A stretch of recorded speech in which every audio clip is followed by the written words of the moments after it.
अगर आपके पास जाति निवास नहीं है तो आप क्या डॉक्यूमेंट्स वीएलओ साहब को जमा करें।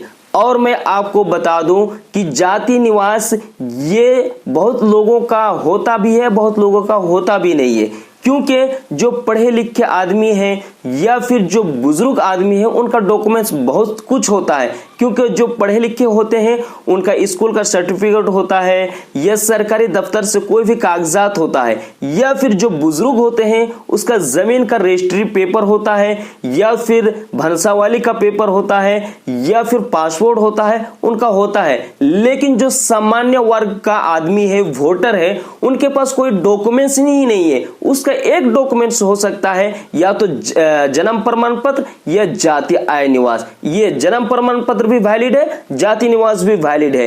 लेकिन अगर आपके पास, आप सामान्य वर्ग का आदमी हैं, आपके पास कोई भी डॉक्यूमेंट्स नहीं है, आधार कार्ड पैन कार्ड को तो छोड़ ही दीजिए, राशन कार्ड को भी छोड़ ही दीजिए, क्योंकि वो वैलिड डॉक्यूमेंट्स में शामिल नहीं है। अगर आपका सामान्य वर्ग का आदमी है लेकिन आपके पास जाति आय निवास नहीं है तो आप क्या कर सकते हैं, आज के इस वीडियो में आप वीडियो को कंप्लीट देखने के बाद आप संचित हो जाएंगे, आपको पता हो जाएगा, आपको नॉलेज हो जाएगा कि आप क्या कर सकते हैं। तो चलिए हम वीडियो शुरू करते हैं। वीडियो शुरू करने से पहले आपसे एक छोटी सी रिक्वेस्ट है कि हमारे चैनल साउथ के टेक में नहीं हो तो नीचे का लाल बटन है, उसको दबा करके हमारे चैनल को सब्सक्राइब जरूर करें और घंटे को दबा करके ऑल पे सेलेक्ट कर दें ताकि इससे रिलेटेड वीडियो आप तक सबसे पहले पहुंच जाए। तो गाइस, अगर आपके पास जाति नहीं है, जाति आवास नहीं है और आप एक सामान्य वर्ग से बिलोंग करते हैं, तो सामान्य वर्ग का जो आदमी है उनके पास या तो आधार कार्ड होता है या पैन कार्ड होता है या तो पासबुक होता है या तो राशन कार्ड होता है। और जबकि ये चारों डॉक्यूमेंट्स बिहार के वोटर लिस्ट के सत्यापन के लिए चारों डॉक्यूमेंट्स अनवैलिड माना गया है कि ये चारों डॉक्यूमेंट्स आप अपने बिहार के या अपने इंडिया के सिटीजन साबित करने के लिए ना आपका आधार कार्ड साबित हो सकता है, ना पैन कार्ड, ना राशन कार्ड, ना बैंक का पासबुक। तो इसके अलावा जो सामान्य वर्ग के आदमी है वो किस डॉक्यूमेंट से साबित करे कि हम इंडिया के सिटीजन हैं, तो उसके लिए है जाति निवास या जन्म प्रमाण पत्र।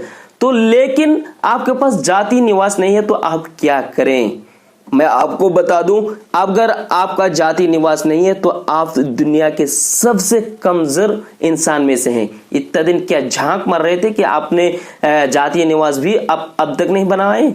यार इतना दिन हो गया, आपका उम्र 24 साल, 30 साल, 38 साल, 40 साल तक हो गया और आपका जाति निवास अब तक कोई जरूरत नहीं पड़ा और आपने जाति निवास नहीं बनाया। और मैं आपको एक बात बता दूं, बिहार में जैसे ही सत्यापन का नाम हुआ और जैसे ही ये 8 डॉक्यूमेंट्स बताया कि यही वैलिड है, तो बिहार के सीमांचल इलाके में सुपौल हो गया, किशनगंज हो गया, अररिया हो गया, फरबिसगंज हो गया, कटिहार हो गया, पूर्णिया हो गया, ये 6 जिले में 3 दिन या 1 हफ्ता के भीतर 34 लाख लोगों ने जाति निवास बनाने के लिए अप्लाई किया। अब सरकार को डाउट हो गया, शक हो गया कि ये लोग अब तक क्या झांक मरा रहे थे कि अभी सिर्फ जाति निवास बनाने के लिए ये अप्लाई किए हैं।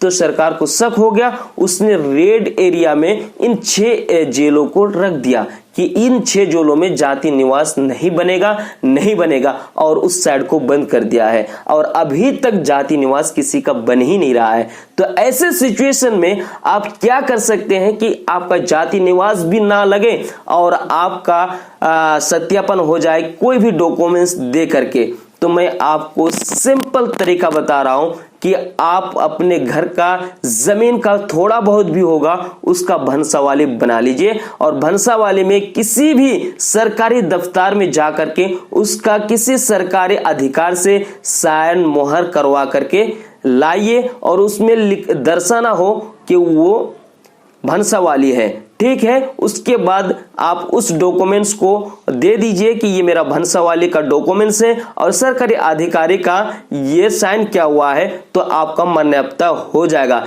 जिनके पास जाति आय निवास नहीं है वो क्या कर सकते हैं, वो एक भंसावाली का सरकारी अधिकारी से बनवा करके उसको यूज कर सकते हैं। आई होप कि वीडियो आपको समझ में आ गई होगी। कोई भी कंफ्यूजन सजेशन हो कमेंट करके जरूर बताना, मैं हर एक कमेंट को पढ़ता हूं, उसकी रिप्लाई देने की कोशिश करता हूं। धन्यवाद।